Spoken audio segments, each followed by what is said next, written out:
Halo, Assalamualaikum warahmatullahi wabarakatuh dan salam sejahtera untuk kita semua. Terima kasih ya karena telah menonton video ini. Video ini merupakan media saya untuk berbagi tugas seputar Latsar CPNS tahun 2022, gelombang 15, Kabupaten Mamasa, Provinsi Sulawesi Barat.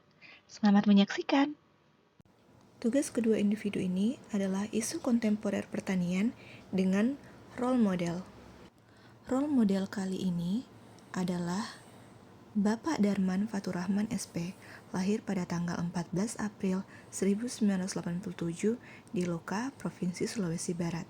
Selama 10 tahun, beliau mengabdikan diri sebagai pengawas organisme pengganggu tanaman di Kementerian Pertanian Provinsi Sulawesi Barat, khususnya di Kecamatan Tanduk Kalua.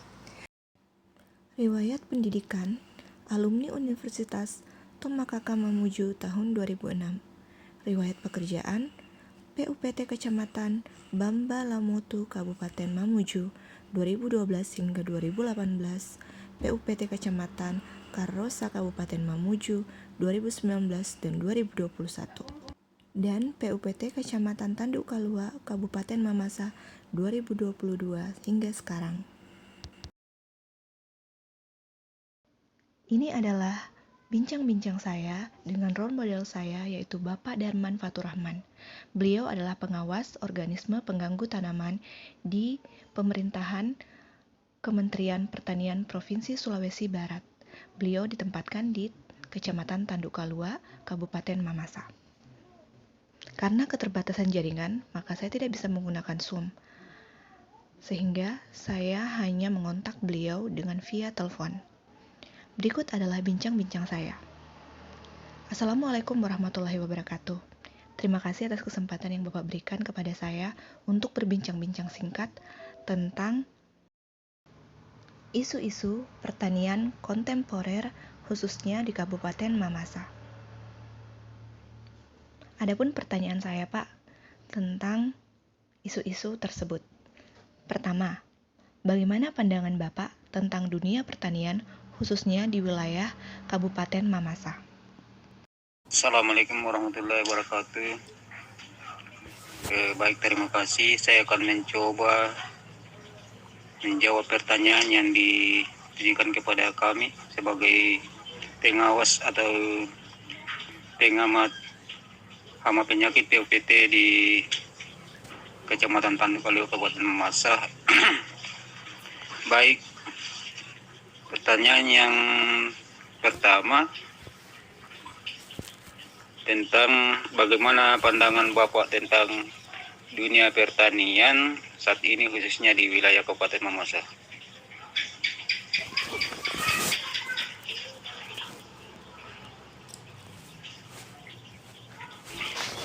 Baik, pertanian di Mamasa telah berkembang seiring dengan pembangunan di segala bidang.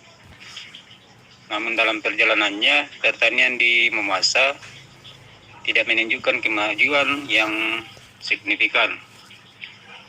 Karena kenapa? Akibat dari beberapa faktor, yaitu sumber daya manusia petani yang masih tergolong rendah, dan juga alam Mamasa yang didominasi pegunungan sehingga butuh infrastruktur jalan tani yang memadai, dan juga kolaborasi dari dan kinerja aparat pertanian yang belum maksimal. Akan tetapi secara potensial Mamasa dapat menjadi lumbung pangan untuk menopang ibu kota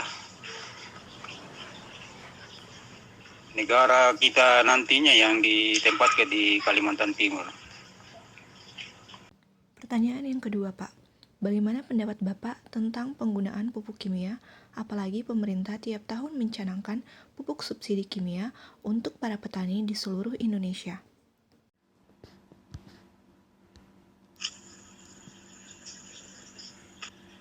Oke, baik. Jawaban yang kedua, secara umum pupuk kimia efektif juga digunakan untuk peningkatan produksi pertanian. Akan tetapi dalam penggunaan ditemukan beberapa masalah serius, diantaranya langkahnya bahan baku, adanya resistensi pupuk pada tanaman, maka terjadi residu pupuk di tanah dan air. Dan yang paling utama adalah harga yang mahal untuk petani kita, khususnya petani kecil, artinya yang ekonomi rendah. Begitu maksudnya. Dengan adanya harga subsidi oleh pemerintah, diharapkan petani dapat membeli sesuai aturan yang ketat untuk penerima pupuk bersubsidi. Akan tetapi ditemukan juga banyak kasus di lapangan seperti kelangkaan pupuk bersubsidi. Misalnya salah sasaran atau kadang ada pupuknya tapi harganya cukup mahal. Penggunaan pupuk bersubsidi yang masalah lainnya adalah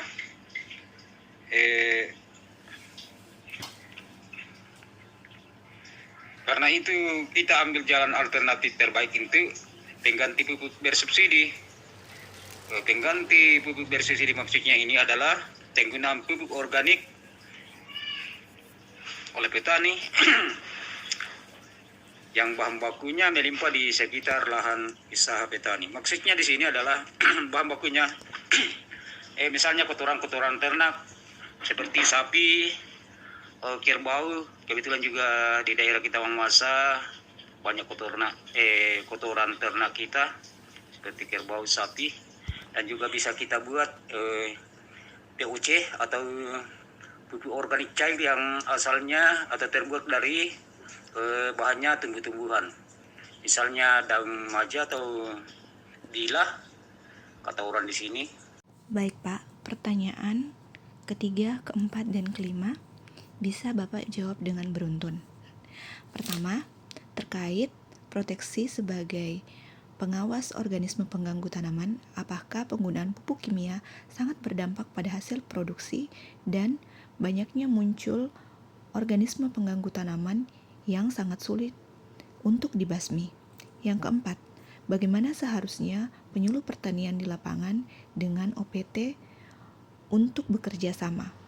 Dan yang terakhir, apa harapan untuk pertanian ke depannya serta peran PPL dan PUPT untuk pertanian dan petani berkelanjutan? Kemudian pertanyaan yang ketiga ya, terkait proteksi sebagai kami pengawas OPT mengenai penggunaan pupuk kimia saat ini berpengaruh pada hasil produksi dan kita khususnya tanaman padi pada petani terkadang susah mengendalikan yang namanya OPT.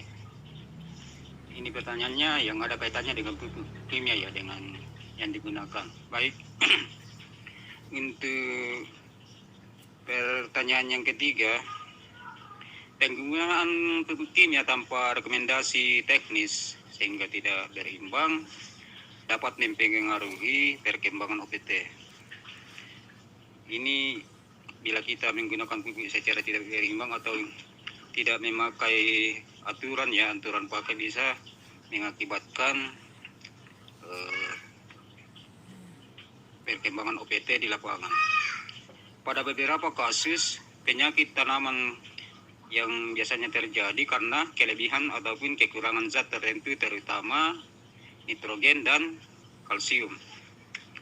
Nah, ini yang pertanyaan ketiga. Kemudian pertanyaan yang keempat, bagaimana seharusnya kolaborasi PPL dan pengawas OPT bekerja sama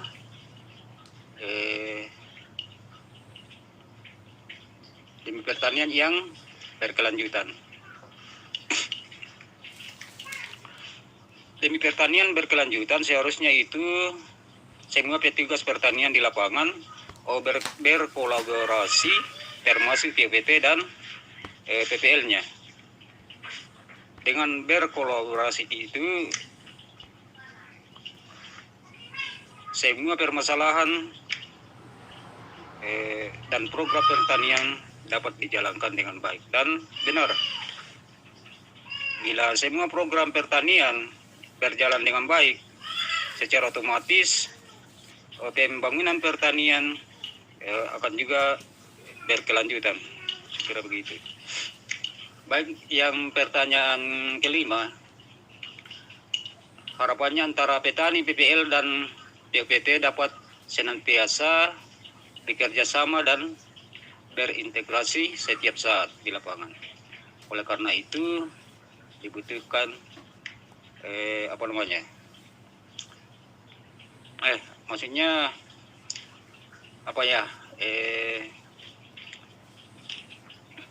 harapan inti petani dan pertanyaan yang kelima maksudnya harapan petani untuk petani dan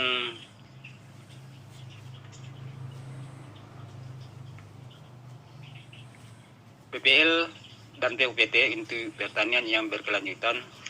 Harapan kami adalah antara petani, PPL dan PUPT